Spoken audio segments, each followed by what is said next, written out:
എല്ലാവർക്കും happy Christmas. നമ്മുടെ Christmas ആഘോഷങ്ങളൊക്കെ ദേ ഇവിടെ തുടങ്ങുക കേട്ടോ. ഇപ്പോൾ സമയം ഒരു 11:30 ആയിട്ടുണ്ട്. ചിക്കൻ കടയിൽ ചെന്ന് നിന്നിട്ട് ഒരു 1.5 മണിക്കൂറാണ് ശരിക്കും ക്യൂ നിന്ന് വന്നത് കേട്ടോ. അപ്പോഴേക്കും സമയം 11:30 ആയി. പിന്നെ ഓടിപ്പിടച്ച് വന്ന് ചിക്കൻ കറി വെക്കാൻ വേണ്ടി കുക്കർ വെച്ച് വെളിച്ചെണ്ണ ഒഴിച്ച് ഇഞ്ചി വെളുത്തുള്ളി പേസ്റ്റ് ഇട്ടിട്ടുണ്ട്. അതിലേക്ക് സവാളയും പച്ചമുളകും കൂടി ഇട്ട് കുറച്ച് ഉപ്പും ചേർത്ത് മഞ്ഞൾപ്പൊടിയും ചേർത്ത് ഒന്ന് ഇളക്കി എടുക്കുന്നുണ്ട്. ഇനി ആ ഉള്ളിയൊക്കെ ഒന്ന് പെട്ടെന്ന് വാടി കിട്ടാൻ വേണ്ടിയിട്ട് കുക്കറിൻ്റെ അടപ്പെടുത്ത് ടൈറ്റ് ചെയ്യാതെ വെറുതെ ഒന്ന് അടച്ച് വെച്ച് കൊടുക്കുന്നുണ്ട്. അപ്പോൾ ഒരു 2-3 മിനിറ്റിനകം നമ്മുടെ ഉള്ളിയൊക്കെ നല്ലതായിട്ടൊന്ന് വാടി വന്നിട്ടുണ്ട്. ഇനി ഒന്നും കൂടി ഒന്ന് ഇളക്കിയെടുത്ത് ഈ ഒരു ചിക്കൻ കറിക്ക് ആവശ്യമുള്ള മസാലകളൊക്കെ ഒന്ന് ചേർത്ത് കൊടുക്കാം. ഒരു 2 സ്പൂണോളം മുളക് പൊടി ചേർത്തിട്ടുണ്ട്. അതോടൊപ്പം 1.5 സ്പൂൺ മല്ലിപ്പൊടിയും കുറച്ച് ഗരം മസാലയും ചേർത്ത് നന്നായൊന്ന് ആ പച്ചമണമൊക്കെ ഒന്ന് മാറുന്ന വരെ ഒന്ന് ഇളക്കിയെടുക്കുന്നുണ്ട്. ഇനി അതിലേക്ക് കുറച്ച് തക്കാളി കൂടി അങ്ങ് ചേർത്ത് കൊടുത്തിട്ടുണ്ട്. തക്കാളി കൂടെ ചേർത്ത് കുറച്ച് നേരം ഒന്ന് വഴറ്റിയെടുത്തതിന് ശേഷം നമുക്കിതിലേക്ക് ചിക്കൻ പുരട്ടി വെച്ചിരിക്കുന്നത് അങ്ങ് ചേർത്ത് കൊടുക്കാം. ചിക്കൻ ഞാനിവിടെ തൈരും കുരുമുളകും ഉപ്പും മഞ്ഞൾപ്പൊടിയൊക്കെ ചേർത്ത് കുറച്ച് നേരം എല്ലാം കൂടെ ഒന്ന് പുരട്ടി കുറച്ചൊരു 10 മിനിറ്റോളം വെച്ചിരുന്നതാണ്. അത് ഇതിലേക്ക് അങ്ങ് ചേർത്ത് കൊടുത്തിട്ടുണ്ട്. ഇനി ഇതെല്ലാം കൂടെ ഒന്ന് നന്നായി ഒന്ന് ഇളക്കി, ഇപ്പോഴേ വെള്ളം ഒഴിക്കത്തില്ല, ഇങ്ങനെ വെച്ച് തന്നെ ഒന്ന് മൂടി വെക്കുന്നുണ്ട്. കുക്കർ നന്നായിട്ട് ഫിറ്റ് ചെയ്ത് അടയ്ക്കുന്നില്ല, വെറുതെ ഇങ്ങനെ വെച്ച് കൊടുക്കുന്നേ ഉള്ളൂ. ഞാനിപ്പോൾ അതെടുത്തങ്ങ് മറ്റേ സ്റ്റൗവിലോട്ട് വെച്ച് കേട്ടോ. വെച്ച് അതിനകത്ത് തീ കത്തിച്ചിട്ടുണ്ട്. എന്നിട്ട് അതിലോട്ടൊന്ന് സിമ്മിൽ വെച്ച് കൊടുത്തിട്ടുണ്ട്. ഇനി നമുക്ക് ഈ ഒരു സ്റ്റൗവിൽ അടുത്ത പരിപാടിക്കുള്ളത് തുടങ്ങാം. ഇങ്ങനെയുള്ള ചില ദിവസങ്ങളിലൊക്കെ ഞാൻ ഉണ്ടാക്കുന്നൊരു റൈസാണ് കേട്ടോ ഇത് ഫ്രൈഡ് റൈസാണോ നെയ്ച്ചോറാണോ എന്ന് എനിക്കും അറിയില്ല.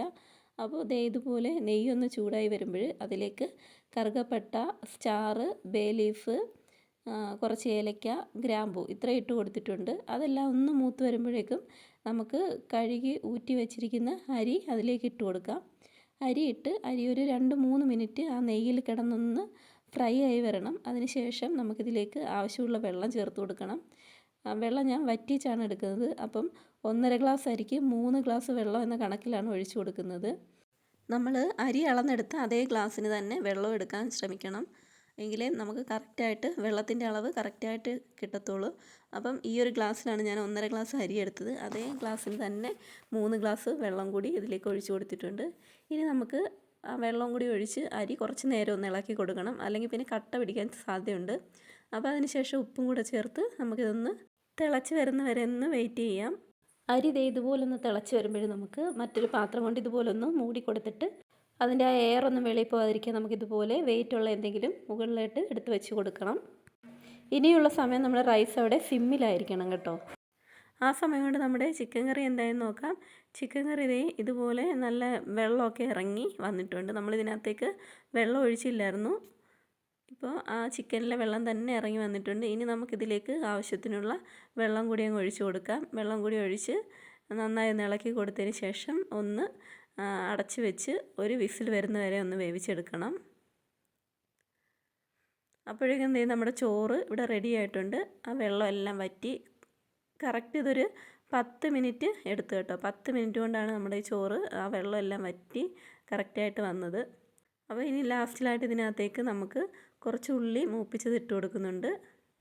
അതോടൊപ്പം തന്നെ കുറച്ച് അണ്ടിപ്പരിപ്പും മുന്തിരിങ്ങയും ക്യാരറ്റും കൂടെ നെയ്യിൽ വഴറ്റിയെടുത്തതാണ്. അതെല്ലാം ഇതിനകത്തേക്ക് അങ്ങ് ചേർത്ത് കൊടുക്കുന്നുണ്ട്. നല്ലൊരു ഫ്ലേവറിന് വേണ്ടി കുറച്ച് മല്ലിയിലയും ചേർത്ത് കൊടുക്കാം. പിന്നെ അതിന് ശേഷം ഈ പൈനാപ്പിൾ എസൻസ് കൂടി ഞാനൊരു 2-3 തുള്ളി ഒഴിച്ച് കൊടുത്തിട്ടുണ്ടായിരുന്നു. മല്ലിയിലയും ചേർത്ത് അപ്പം നമ്മുടെ ചോറ് ഇവിടെ സെറ്റായി വന്നിട്ടുണ്ട്. അപ്പോൾ ഒരു 1.5-2 മണിക്കൂർ കൊണ്ട് ചാടിപ്പിടച്ച് നമ്മുടെ റൈസും റെഡിയാക്കി ചിക്കൻ കറിയൊക്കെ റെഡിയാക്കിയിട്ടുണ്ട്. അപ്പോൾ ഇതൊക്കെയായിരുന്നു നമ്മുടെ ക്രിസ്മസിൻ്റെ വിശേഷങ്ങളൊക്കെ. അപ്പം ഇത്രയേ ഉള്ളൂ ഇന്നത്തെ വീഡിയോ. അപ്പോൾ എല്ലാവർക്കും ഹാപ്പി ക്രിസ്മസ്.